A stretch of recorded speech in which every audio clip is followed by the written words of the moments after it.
compartilhar convosco a palavra de hoje, né? Feliz da vida, muito feliz, o tema é oração. Hoje a gente vai rever alguns pontos da história de Ana, a mãe de Samuel, porém com a ótica um pouquinho diferenciada, né?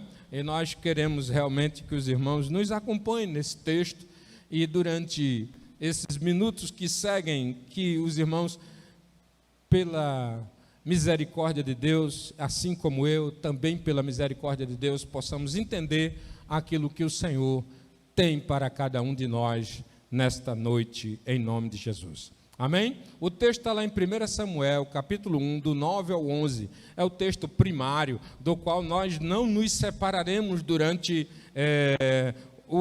a palavra de hoje, aquilo que Deus reservou para nós. O texto está no telão e diz assim: após terem comido e bebido em Siló, estando Eli, o sacerdote, assentado numa cadeira junto a um pilar do templo do Senhor, levantou-se Ana e com amargura de alma orou ao Senhor e chorou abundantemente.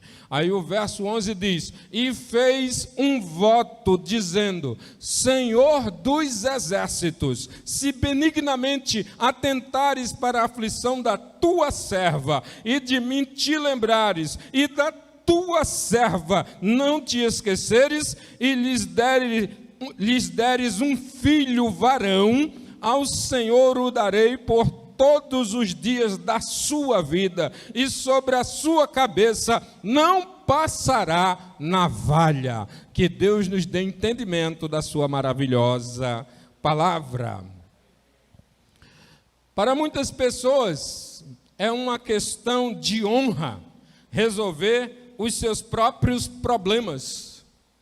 A grande maioria se deixa levar pelo orgulho e não ajuda e não pede ajuda a ninguém.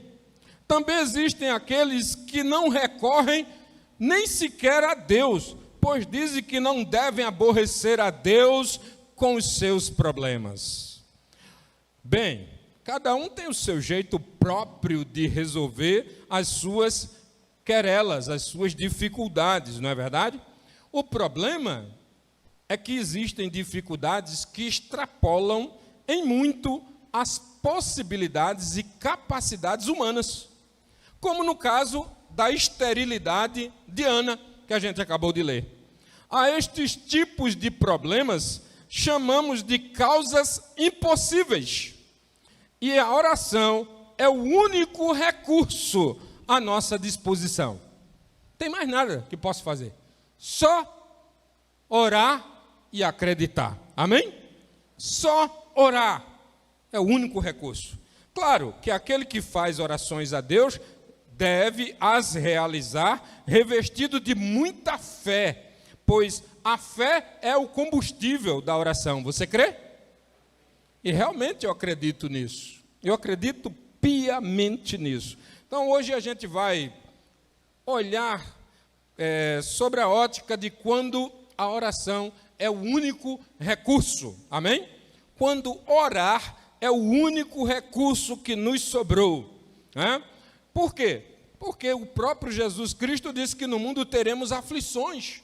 Então, orar vai ser muito necessário em todas e quaisquer circunstâncias. Paulo elevou o nível da oração a algo que deve ser constante em nossas vidas. Ele disse: orai sem cessar. Ou seja, não é para parar de maneira nenhuma a nossa oração, mas existem momentos em que não nos restou mais nada, só tem a oração para nós recorrermos. E é isso, quando a oração é o único recurso à nossa disposição. Primeiro nós vamos fazer sobre a ótica, realmente, de quando ela é o único recurso, o que é que acontece conosco. A primeira questão que acontece com a pessoa é que, quando a oração é o último recurso, nada mais é suficiente. Isso mesmo, quando a oração é o último recurso, nada mais preenche, nada mais cabe, nada mais satisfaz. nada é suficiente. Nada mais é suficiente. O marido de Ana a amava, protegia, cuidava dela melhor que qualquer outro membro da família. Mas nada disso era suficiente para ela, pois o seu grande desejo era ser mãe. Observe lá em 1 Samuel, capítulo 1, versículos 4 e 5, o cuidado do maridão, Eucana, em favor de Ana, e o quanto ele se desdobrava, mas isso não lhe era suficiente, embora tivesse algo para compensar, mas estava faltando. Para ela não cabia. Aquilo não satisfazia. O texto diz assim, 1 Samuel 1, versículos 4 e 5, no dia em que Eucana oferecia o seu sacrifício, dava a ele porções deste a Penina, sua mulher, e a todos os seus filhos e filhas. A Ana, porém, dava porção dupla, porque ele a amava, ainda mesmo que o Senhor a houvesse deixado estéril. Observe que Eucana tentava, de alguma forma, compensar a perda da segunda esposa, da Ana. Ele a amava mais do que os outros filhos, do que os filhos que ele tinha com Penina, amava mais do que a Penina, mas ela não se sentia satisfeita, isso não lhe era suficiente. Todo amor, proteção e cuidado pareciam insuficientes diante da necessidade de Ana ser mãe. Ela precisava ser mãe. Ela queria ser mãe. Embora o texto que nós acabamos de ler afirme que foi Deus quem a deixou estéril. Não é assim? Observa, o texto está ainda aí no telão? O final do texto diz, ainda mesmo que o Senhor a houvesse deixado estéril. No finalzinho do texto. O texto, então, afirma que foi coisa de Deus. Ela era estéril, e isso era coisa de Deus. E o seu marido aceitou isso da parte de Deus. Em outra passagem diz que ele, tentando consolar, confortar a esposa, ele disse, não te sou eu melhor do que 10 filhos? Ele tentava de alguma forma, ele sabia, o texto estava claro dizendo que era coisa de Deus, ele aceitou. Ana não se conformou, mesmo sabendo que era uma causa impossível. Não é verdade? Deus fez, está feito, né? Não é assim? Muitos de nós aprendemos e somos até ensinados a aceitar as coisas que Deus faz na nossa vida. É saudável. É saudável. Ana, porém, não aceitou, mesmo sendo o próprio Deus fazendo na vida dela. Ela não acatou. E ela não tinha para onde ir, porque quem vai lutar contra Deus? Que recurso a gente tem para lutar contra Deus? Que farei eu contra Deus que possa o inquietá-lo, movê-lo do lugar? Se não for a oração. Portanto, a única coisa que ela tinha era a oração. E nada mais lhe satisfazia. Só orar, só orar, só orar. Em 1 Samuel, capítulo 1, versículo 10, diz o texto, levantou-se Ana e com amargura de alma orou ao Senhor e chorou abundantemente. O texto está aí, não está? Esse texto diz que com amargura da alma, Ana orou ao Senhor e chorou abundantemente. Mas, mesmo amargurada, sem aceitar o que Deus fez, ela não perdeu a fé em Deus. Quem é o teu adversário? É Deus. Em quem é que tu acredita, crê e espera? Em Deus. Vocês já pararam para ver isso? Parece algo estranho, não parece? Mas, se o inimigo das nossas almas vem e faz alguma coisa, Deus é poderoso para desfazer. Você crê? Mas se Deus faz? Situação complicou. E foi Deus que fez. Mas ela não se conformou. Talvez aqui entre nós existam pessoas também inconformadas com alguma situação, alguma dificuldade que esteja, algum problema que está passando, algo que o mundo tenta inculcar na tua cabeça, dizendo, isso é assim mesmo. Assim quis Deus na tua vida. Aceita, relaxa, isso é assim mesmo. Hoje eu quero que você pense sobre outra ótica. Hoje eu quero que você lute pelos seus sonhos, por aquilo que está te matando aos poucos, que talvez até o inimigo tenha te convencido de que já não vale mais a pena lutar. Eu quero que isso ressuscite dentro do teu coração. Eu quero que você reaja de novo. Eu quero que você confie de novo. Eu quero que você creia mais uma vez. Eu quero que você, como Ana, não se conforme. Eu quero que você dê mais um passo de fé. Acreditar, mesmo quando a causa é impossível. Ela não perdeu a fé em Deus. Engraçado, na oração dela, a gente vai ver no versículo 11, num trecho pequeno da Bíblia, ela se chama de serva de Deus 2 vezes. Ela sabia contra quem lutava, ela não desistiu de lutar, porque a causa glorificava a Deus, porque a causa honrava a família, porque a causa honrava a ela e o propósito para o qual ela acreditava que nasceu. Ela acreditava que nasceu para ser mãe. E mesmo com todas as provas contrárias, mesmo contra todo o conhecimento, contra todas as palavras, todo o conformismo, mesmo contra o próprio Deus, confiando em Deus, ela foi adiante para a glória do Senhor. E travou uma luta, não se conformando com a frase, assim quis o Senhor. Antes ela creu sem reservas. Sem reservas ela creu. Ela mergulhou por completo. Ela não aceitou o deboche de Penina. Ela não quis saber de viver essa vida como uma árvore seca. Ela acreditava no chamado de Deus para a sua vida, no propósito de Deus para a sua vida. E ela foi uma das pessoas que mais ajudou o povo de Deus através dessa fé, desse propósito que estava no coração. Como assim, pastor?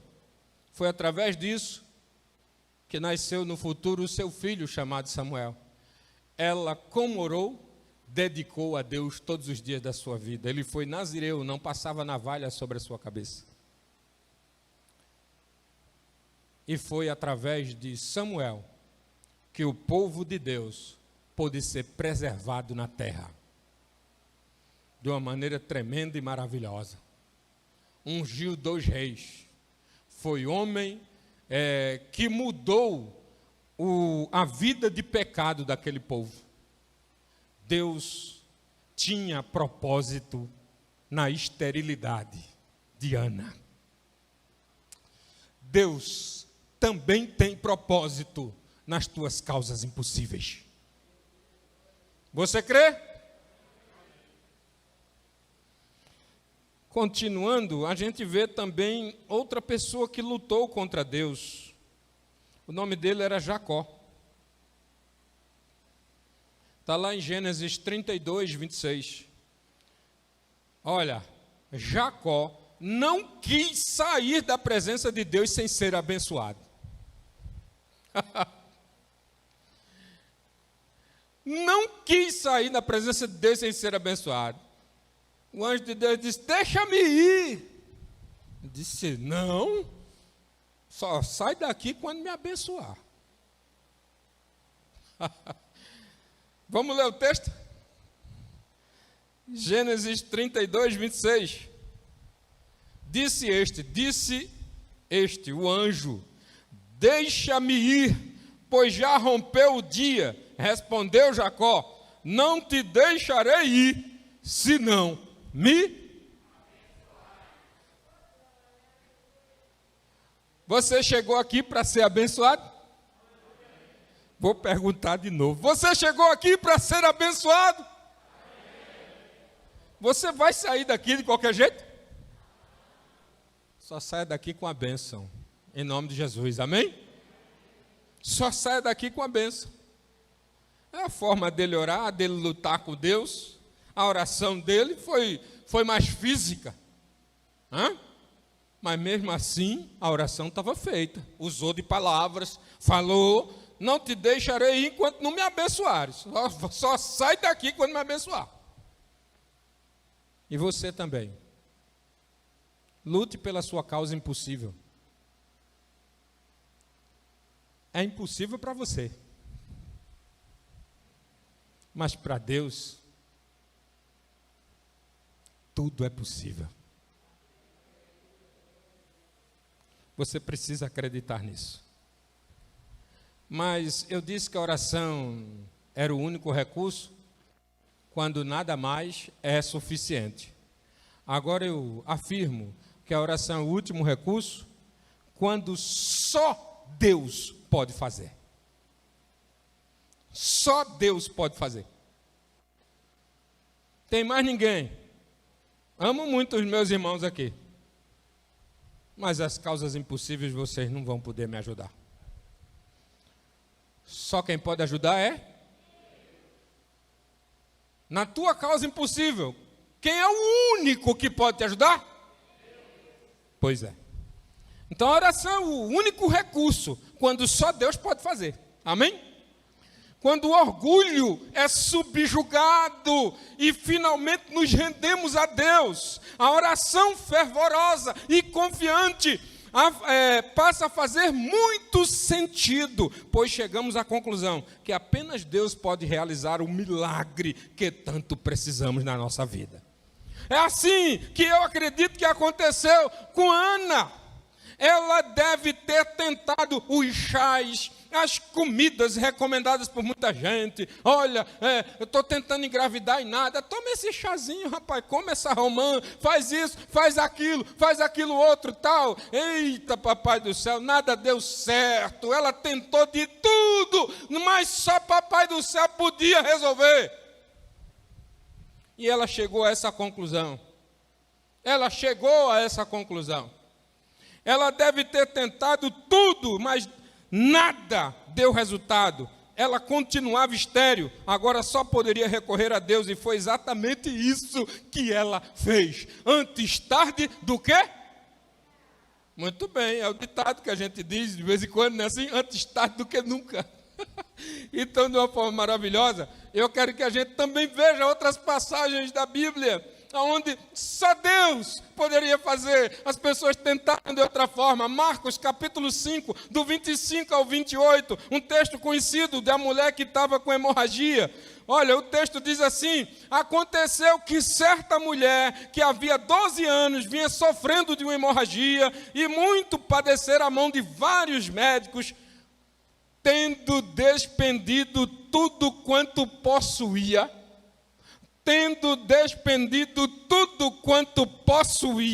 sem, contudo, nada aproveitar, antes, pelo contrário, indo a pior, tendo ouvido a fama de Jesus. Ela só ouviu a fama. Tendo ouvido a fama de Jesus, vindo por trás dele, por entre a multidão, tocou-lhe a veste, porque dizia: se eu apenas lhe tocar as vestes, ficarei curada. Médicos não resolveram, conselhos não resolveram, chás não resolveram, sabedoria popular não chegou, não foi a contento. Ela ia de mal a pior, como diz o ditado por aí. mas ela ouviu da fama de Jesus, ela acreditou, ela colocou no seu coração: ninguém mais pode, mas Deus pode. E ela foi e alcançou a vitória para a glória do Senhor. Amém? Alcançou a vitória. Saiu de lá de posse de vitória. Quando ela tocou com a fé, recheada de fé, Deus fez o que mais ninguém poderia fazer. Onde é que a gente está buscando as coisas, a solução das nossas vidas? Está buscando em pessoas, está buscando em dinheiro, está buscando em prazeres, está buscando em lugares que não satisfazem, que não preenchem. Eu digo, se você é crente, se você tem fé, só Deus na tua causa. Mas também eu falo que Ele é suficiente para tudo na tua vida. Você crê? Eu acredito nessa palavra. Em Marcos, no texto que lemos de Marcos 5, do 25 ao 28, a mulher que sofria de hemorragia viu em Jesus a sua última oportunidade e aproveitou bem.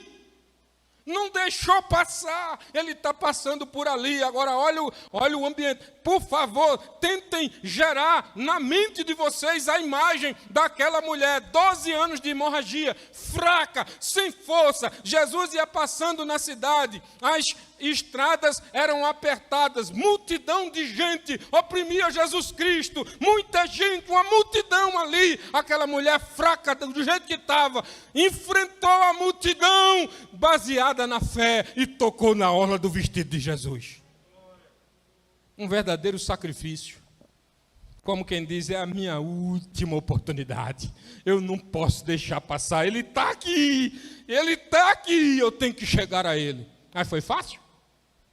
De maneira nenhuma. Deve ter sido um momento terrível para aquela mulher. Empurravam ela sem força, e ela ia se esgoeirando por ali, se apertada por um, apertada por outro. Mas aquela mulher não desistia, levava um safanão para lá, outro safanão para cá, e não desistia. Meu alvo é Cristo, é em Cristo que está a minha vitória, é em Cristo que está a minha cura, é em Cristo que está a solução, é em Cristo, eu vou para Cristo. E aquela mulher nos ensina a nunca desistir e olhar para Cristo, porque Ele é o autor e o consumador da nossa fé. Você crê? Em Isaías 43, 13, diz o texto: ainda antes que houvesse dia, eu era, e nenhum há que possa livrar alguém das minhas mãos. Como é que diz o restante?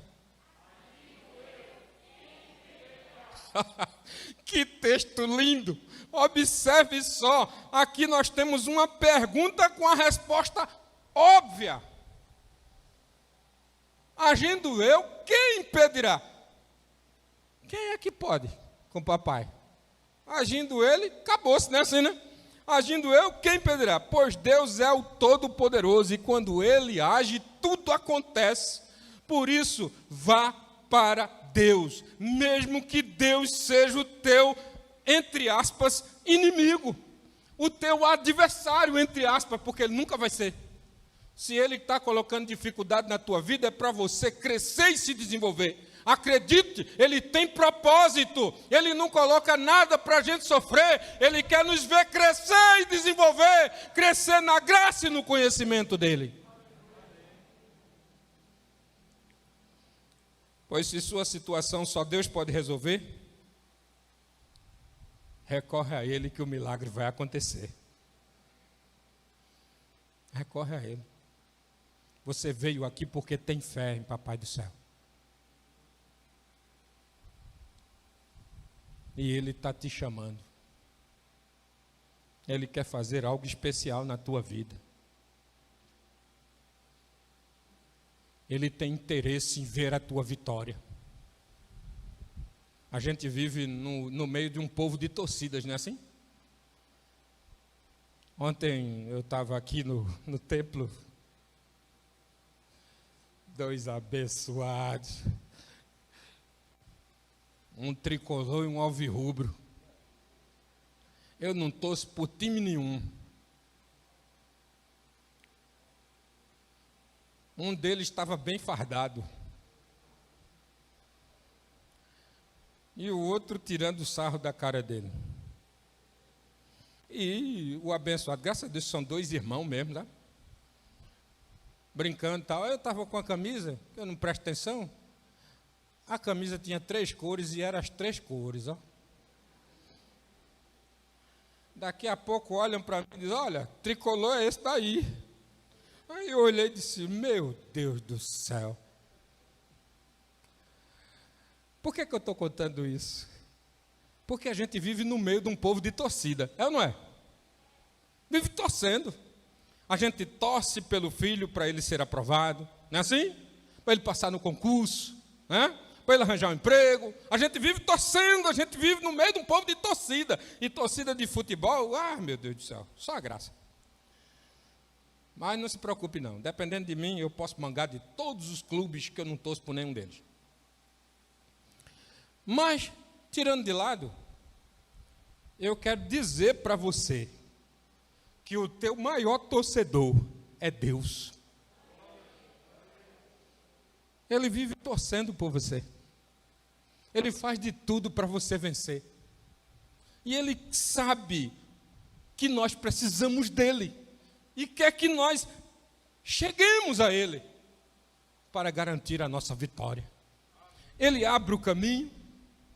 Ele faz de tudo para que nós venhamos a fazer a trilha que vai na direção dele. É assim que Deus está trabalhando na tua vida. Você acredita? Eu creio piamente em nome de Jesus. Creio.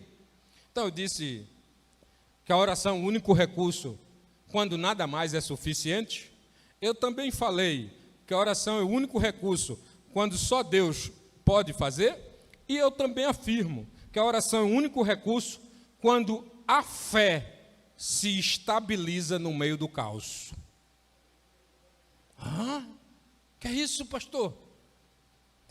A fé se estabiliza no meio do caos. Como um navio que encontra um porto seguro, isso também pode acontecer em nossa vida.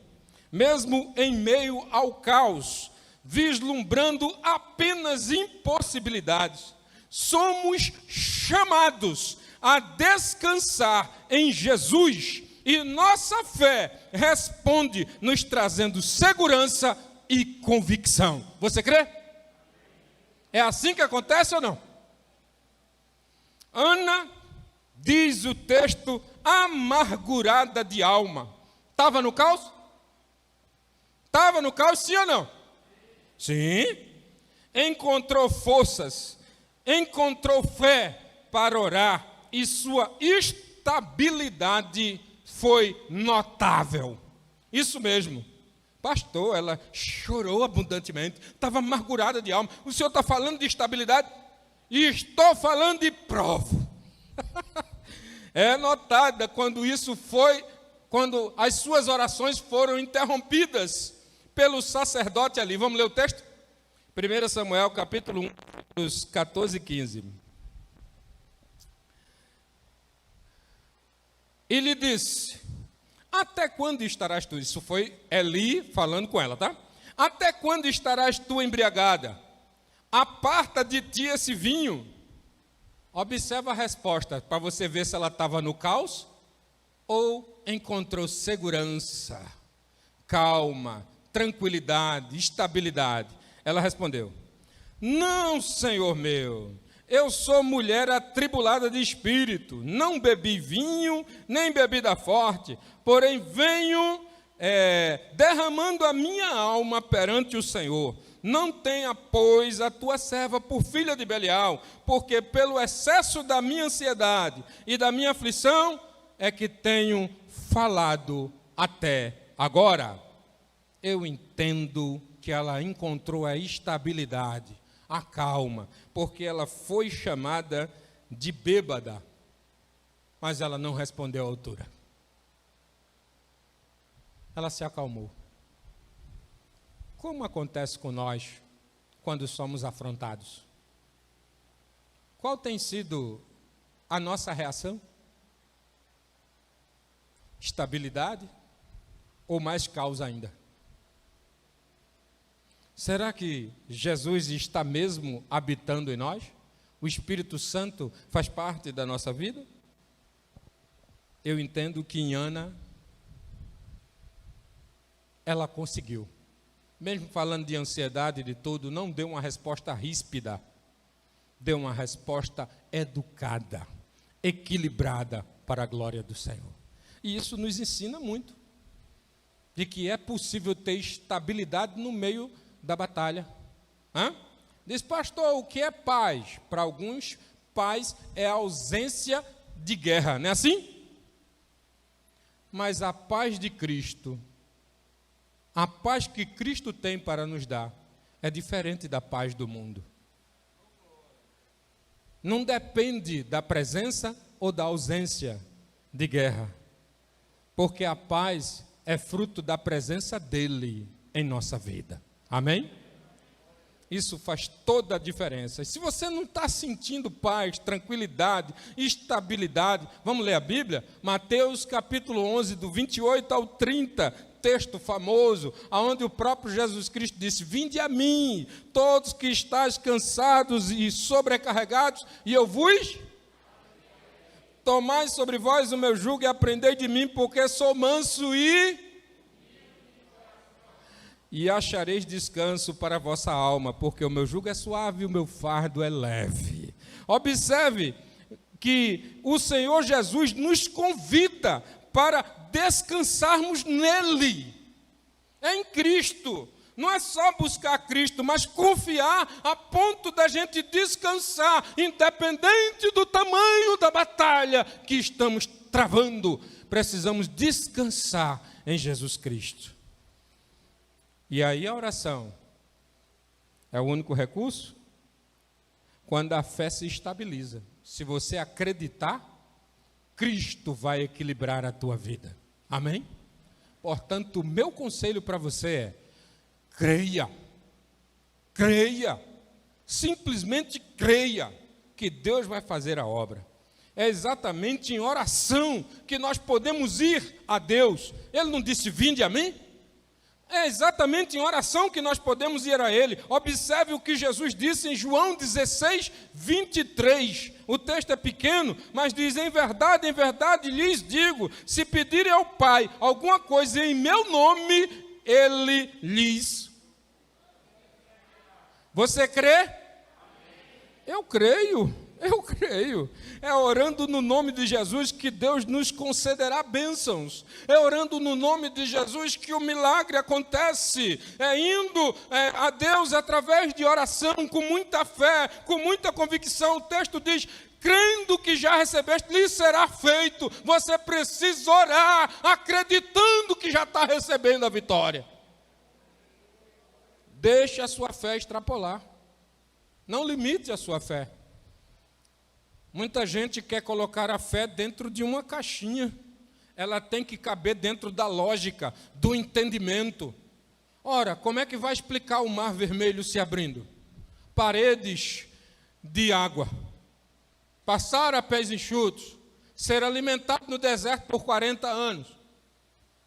Como é que vai explicar essas coisas?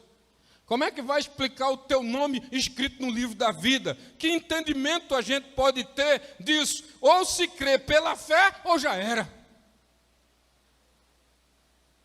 A fé é a única forma da gente chegar lá. Amém? Portanto, eu te convido para viver essa fé em nome de Jesus. Quando a oração é o único recurso, aí você está pronto para o grande sacrifício da sua vida. Na vida, por vezes, precisamos de um grande sacrifício. E isso aconteceu na vida de Ana. Observe o versículo 11 mais uma vez, o versículo que nós lemos. Vou pedir para colocar no telão. 1 Samuel 1, versículo 11. E fez um voto dizendo, Senhor dos exércitos, se benignamente atentares para a aflição da tua serva e de mim te lembrares, e da tua serva te não esqueceres, e lhes deres um filho varão, ao Senhor o darei por todos os dias da sua vida, e sobre a sua cabeça não passará navalha. Ela queria ser mãe, não é verdade? Ela queria tanto ser mãe que estava disposta a fazer um sacrifício. Dar o seu filho a Deus. Entregar o seu filho a Deus. Isso, pela realização de ser mãe, Ana fez o voto para dar o próprio filho a Deus. Difícil isso? Sem dúvida. Mas lembre-se, todo sacrifício que envolve Deus, milagres acontecem. Vou repetir para você sair daqui sabendo. Todo sacrifício que envolve Deus, milagres acontecem. Grande sacrifício requer grande fé. Diga para o seu irmão isso do lado. Tu irmão do lado, por favor. Grande sacrifício requer grande fé. Crê? Senão não é sacrifício, né? A gente tem que acreditar. Tem que acreditar. Em nome de Jesus, tem que acreditar. Tem que ir mais adiante. Em Gênesis capítulo 22, versículos 2 e 3, temos Deus pedindo um grande sacrifício. Um grande sacrifício. E, eita, já ia para o texto errado, deixa eu ver. Opa, agora. Acrescentou Deus: toma teu filho, teu único filho Isaque, a quem amas, e vai-te à terra de Moriá, oferece-o ali em holocausto sobre um dos montes que eu te mostrarei. Levantou-se, pois, Abraão de madrugada, e tendo preparado o seu jumento, tomou consigo 2 dos seus servos e a Isaque, seu filho, rachou lenha para o holocausto e foi para o lugar que Deus lhe havia indicado. O homem titubeou? Sim ou não? Ele duvidou? Deus mandou, ele foi lá. Era uma caminhada distante. Um jumentinho ajudava, né? Muito bem. Saiu a caminho. Preparou já a lenha, já levou a lenha. Se eu não quero nem correr o risco de caminhar tanto e não encontrar lenha, eu já vou levar a lenha rachada. E ele já estava levando tudo prontinho. O homem estava resignado, decidido. O homem não titubeou. E como é que Abraão é conhecido entre nós como pai da... Abraão é conhecido entre nós como pai da... Olha aí. Grande sacrifício. É necessário grande fé. Senão as coisas não se encaixam. Seu sacrifício será de tolo. Você precisa realmente ter o sacrifício, mas com a fé correspondente para a glória do Senhor. Amém? Com a fé correspondente. Acreditar. Está registrado a grande disposição de Abraão nesse texto que lemos. Que pela fé ele se dispôs a sacrificar o que ele mesmo esperou por toda a sua vida. Ele esperou por Isaque 25 anos. Era a promessa de Deus. Quando o menino nasce, que já está taludinho, já aguenta um feixe de lenha na cabeça. Então o menino já deveria estar com uns 12, 13 anos, por aí. Então, fez a promessa, ele tinha 75 anos, passou 25 anos, ele nasceu, então mais 13 anos, ele deveria estar com 113 anos. Abraão estava com 113 anos, e o que ele mais amava, Deus pediu para ele sacrificar. Que tal que nós que amamos tanto o nosso orgulho, venhamos a aprender hoje que nós precisamos sacrificar o orgulho por amor a Deus. Por fé. Sacrificar o orgulho para deixar Deus agir na nossa vida. sacrificar o orgulho para que Deus termine a obra que já começou em nós. Deixa Deus trabalhar. Amém? Deixa Deus trabalhar. Eu creio piamente. Quando a causa é impossível, não quer dizer que devamos simplesmente aceitar e abandonar as orações. Muito pelo contrário, devemos crer que Deus nos ouvirá e reverterá o quadro sombrio e tenebroso. A nossa fé precisa dialogar com Deus e a única forma é através das orações. De preferência, essas orações precisam ser fervorosas e confiantes, cheias de convicções. Afinal de contas, não existe nada que seja difícil para Deus. Você crê? Então vamos ler. Eu poderia trazer Lucas 1:37, mas o Lucas 1:37 diz que nada é impossível de todas as suas promessas. Está ligado diretamente à promessa, não é assim? Então, eu fui pesquisar um pouco mais a Bíblia, ler um pouco mais a Bíblia, encontrei o texto de Jeremias 32:17, aonde Jeremias diz: Ah, Senhor Deus, eis que fizeste os céus e a terra com teu grande poder e com teu braço estendido. Coisa alguma te é demasiadamente maravilhosa. Amém? Em outras traduções está dizendo, coisa alguma é demasiadamente difícil. Deus pode todas as coisas. Você crê? Ele é o Todo-Poderoso, o El Shaddai, o Deus que realmente é dono de todo o poder. É esse o Deus a quem eu e você viemos aqui esta noite para o adorar e conhecer um pouco mais dele. É esse Deus que quer ver a minha e a tua fé, a minha e a tua entrega, a minha e a tua resignação, decisão, abrir mão de orgulho, pela fé, para que Ele haja e faça o milagre que a gente tanto precisa. Seja ele impossível ou não. É para quem crê. É para quem crê. Quando orar, é o único recurso. Nada mais é suficiente. Só Deus pode fazer. A fé se estabiliza em meio ao caos. E você está pronto para o grande sacrifício.